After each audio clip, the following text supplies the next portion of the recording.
Natural कहानी में स्वागत है। नए मित्र चैनल को सब्सक्राइब करके ऑल बटन जरूर प्रेस कर लीजिएगा। मंजू जी अपने 20 वर्षीय विकलांग बेटे को बुखार से तड़प रहा था। उसके पीने के लिए किचन में पानी गर्म कर रही थी। तभी बहू चिंकी अपनी सासू माँ का नाम लेते हुए कहती है, मंजू तूने समझ क्या रखा है? तुझे कुछ समझ नहीं आता क्या? मेरे नाश्ते का समय निकला जा रहा है और अभी तक तूने मेरे लिए कुछ भी नहीं बनाया। हाँ बहू हाँ, बस कुछ देर रुक जाओ बहू, पिंटू को थोड़ा गर्म पानी देकर अभी आई। मंजू जी बहू की डर से किचन में फटाफट आलू के पराठे और टमाटर की चटनी बनाकर बहू चिंकी के कमरे में लेकर जाती है। मंजू जी के हाथों से नाश्ते का प्लेट लेकर चिंकी कहती है, मंजू तूने नाश्ता हमें दे दिया ना, अब जाकर फटाफट किचन में सारा बर्तन धो लो। मंजू जी अपनी बहू से बहुत ही ज़्यादा डरती थी, क्योंकि उनकी बहू का स्वभाव बहुत ही गर्म मिजाज का था। बर्तन धो लिया सारा। बाद में चिंकी फिर से आवाज़ लगाती है, मंजू मंजू कहाँ मर गई तू? मेरे सर में काफ़ी दर्द हो रहा है, ज़रा तेल लगा दो बालों में, और उधर से एक कप चाय भी लेती आना। मंजू जी बेचारी बहू की एक आवाज़ में सुनकर दौड़े दौड़े कमरे में आ जाती है। उधर आधा ध्यान मंजू जी का उनके विकलांग बेटे पिंटू के ऊपर था, जो बुखार से तड़प रहा था। जब बच्चे बीमार हो तो भला उसे किसी काम में कैसे मन लग सकता है।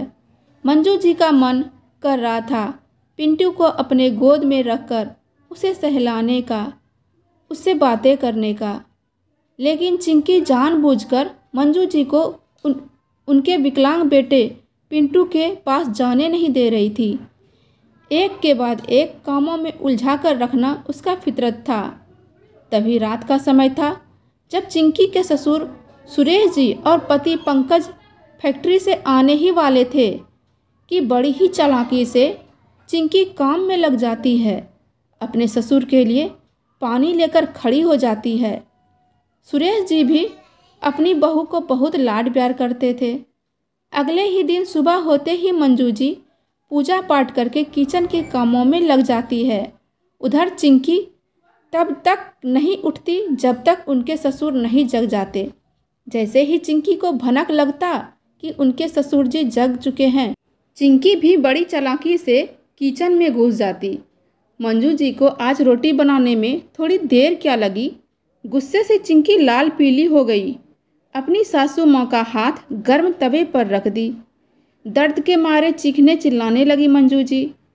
माँ की आवाज़ सुनकर बेटा पिंटू अपने कमरे से 4 पहिए साइकिल से किचन में आ जाता है और कहता है, भाभी आपने माँ का हाथ जलाया है ना, आज तो मैं पापा को बताकर ही रहूँगा।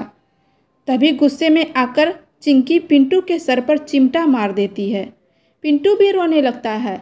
इतने ही देर में सुरेश जी भी, जिनका कपड़े का बहुत बड़ा दुकान था, उन्होंने अपना बिजनेस एक छोटे से दुकान से शुरू कर अपनी मेहनत के दम पर इतनी बड़ी फैक्ट्री तैयार कर ली थी कि उन्हें किसी भी चीज़ की कोई कमी नहीं थी।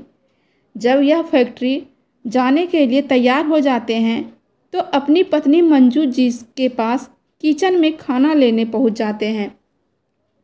मंजू जी और पिंटू दोनों अपने आंसू को छुपाते हुए पिंटू अपने कमरे में चला जाता है और मंजू जी नाश्ते का प्लेट सुरेश जी के तरफ बढ़ा देती है। मंजू का हाथ जला हुआ देख सुरेश जी कहते हैं, भाग्यवान आपके हाथ कैसे जल गए?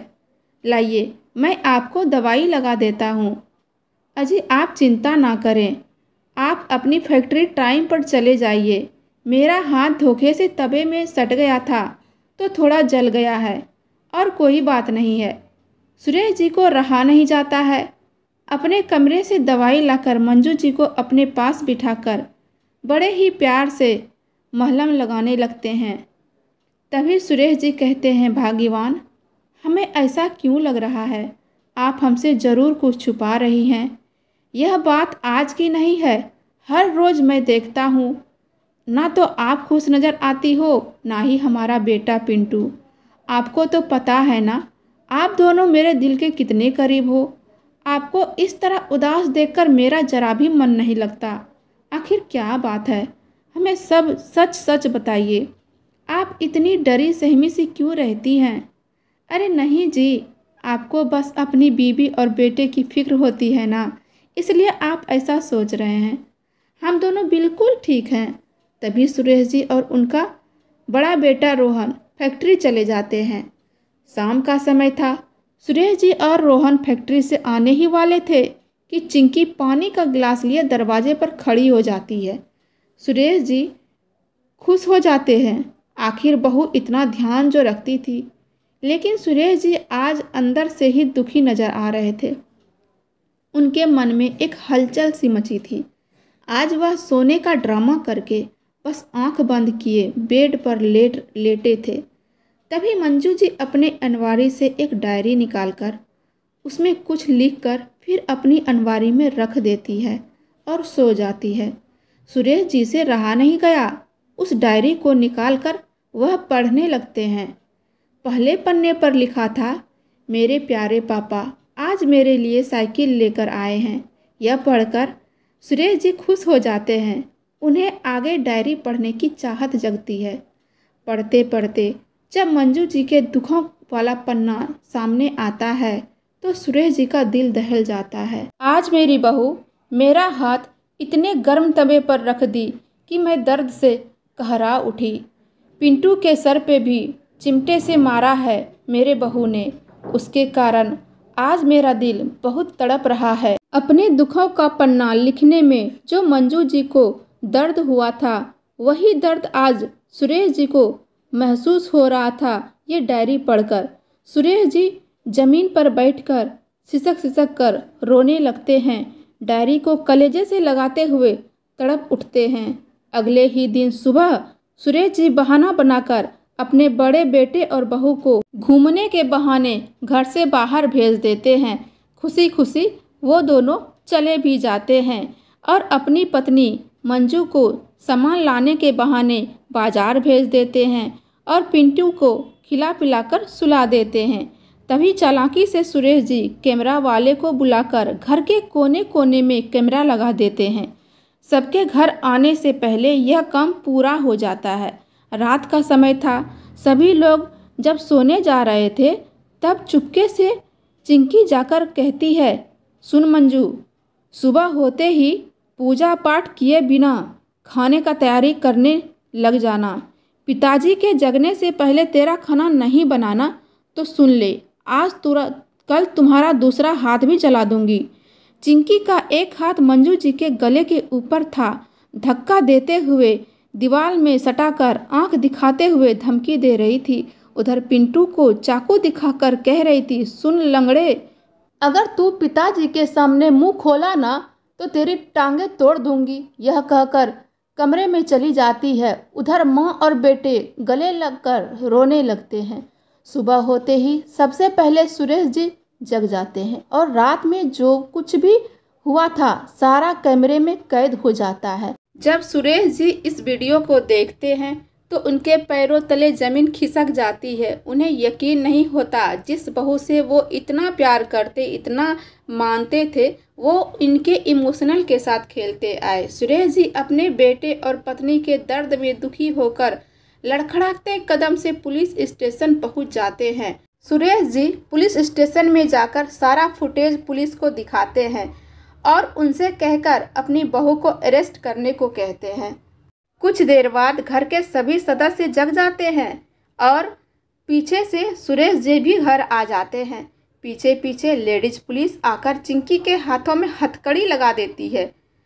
कहती है, अरे हमने क्या गुनाह किया, हमें क्यों हथकड़ी लगा रहे हो, क्या गलती की है हमने।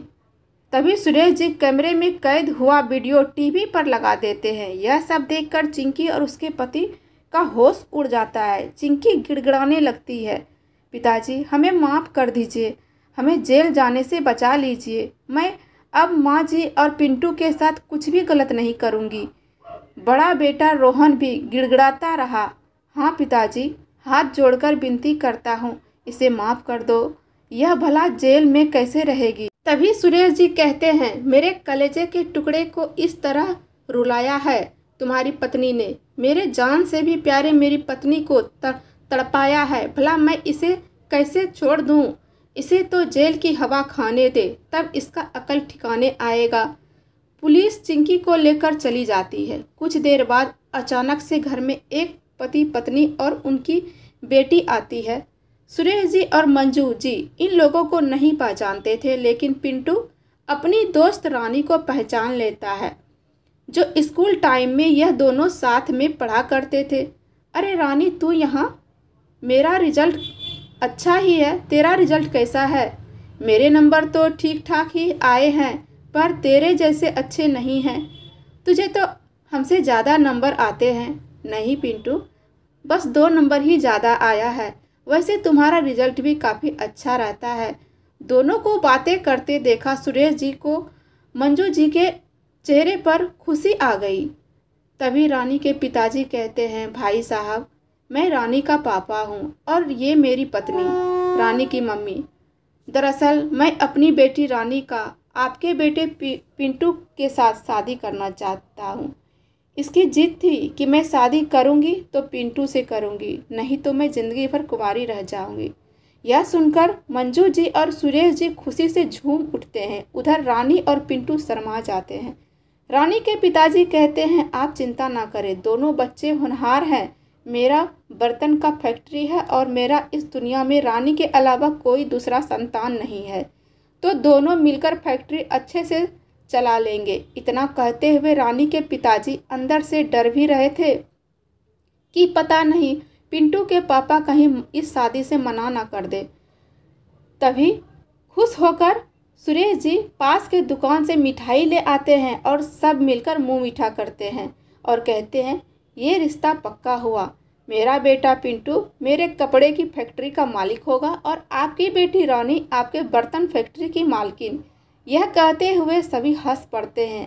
आज ही सुरेश जी अपनी फैक्ट्री अपने पिंटू बेटे के नाम कर देते हैं और बड़े बेटे को कहते हैं, बेटा, वैसे तो तेरे हाथ पाँव सब ठीक हैं, सलामत हैं और तू होनहार भी है, सिर्फ तुम काम में ध्यान नहीं लगाता। तुझे एक ऐसा कबाड़ का दुकान मैं दे देता हूँ, मेरे पास है, मेरे नाम से तेरे नाम कर देता हूँ।